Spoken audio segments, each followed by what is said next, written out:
Hey guys, it's Looch.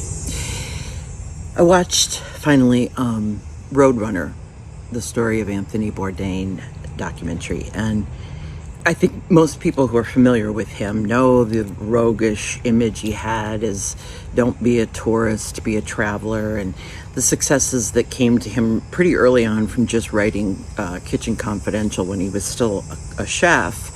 It sort of catapulted him into this world because he was, TV friendly and all of that. And it explores only from that point sort of on. We're not going deep into any childhood necessarily, but it certainly covers his drug addiction. And I think, honestly, the most important thing about this film is replacing one addiction with another.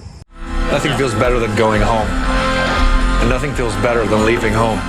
The bittersweet curse. And there's so many questions when anyone takes their own life that you want a logical answer. You want to know why. You want to blame someone. A lot of his friends, John Lurie, other chefs, say, well, he did it. I'm not suggesting anything, but this was his own act.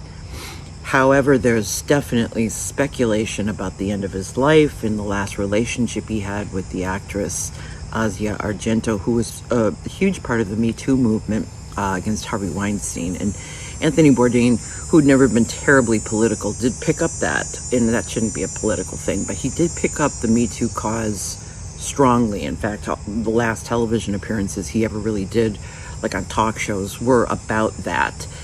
Some people don't know that that was the real him, and others describe him as being happier than he'd ever been in his entire life. He was married twice, had a daughter, just couldn't really be the dad he wanted to be because he was traveling like 265 days a year. So it's a really complicated unraveling of course, everyone asks the question.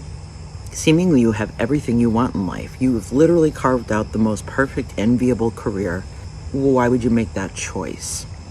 And I think, yes, it's really raw for the people that worked with him, the crew that worked with him on all of his television series. In the beginning, it was just Chris and Lydia shooting with him. They did that for several years and then brought in a whole team of people, many of them who stuck around to the end. It was very competitive, and so the bar got pushed every single episode. But they do add some insight into the very end of his life. He took his life in France, and a fellow chef, Eric Ripert, was the one who found him.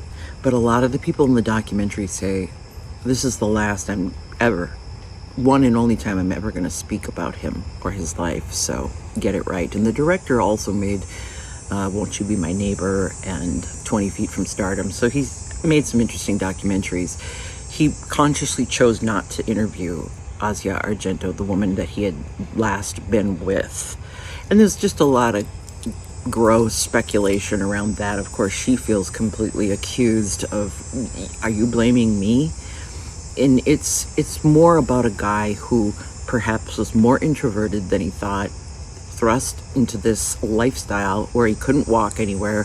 His friend John Lurie, who I love, musician, painter, said, I think he just had a really bad case of agoraphobia towards the end of his life and, couldn't balance that. I want to cook burgers and hot dogs on the grill for my daughter. And they speak to his second wife, who was the mother of his children. It's heartbreaking. I mean, it's going to leave you with a lot of questions. And it's, I think for any Bourdain fan, there's so much already footage of him. His life seemed to be documented from the time he wrote his first book. And it's sad because you think even if he wanted to retreat from the spotlight, he could have pulled a hermit act and been a writer for the rest of his life. But that's not the choice he made. It's called Roadrunner. It's the story of Anthony Bourdain.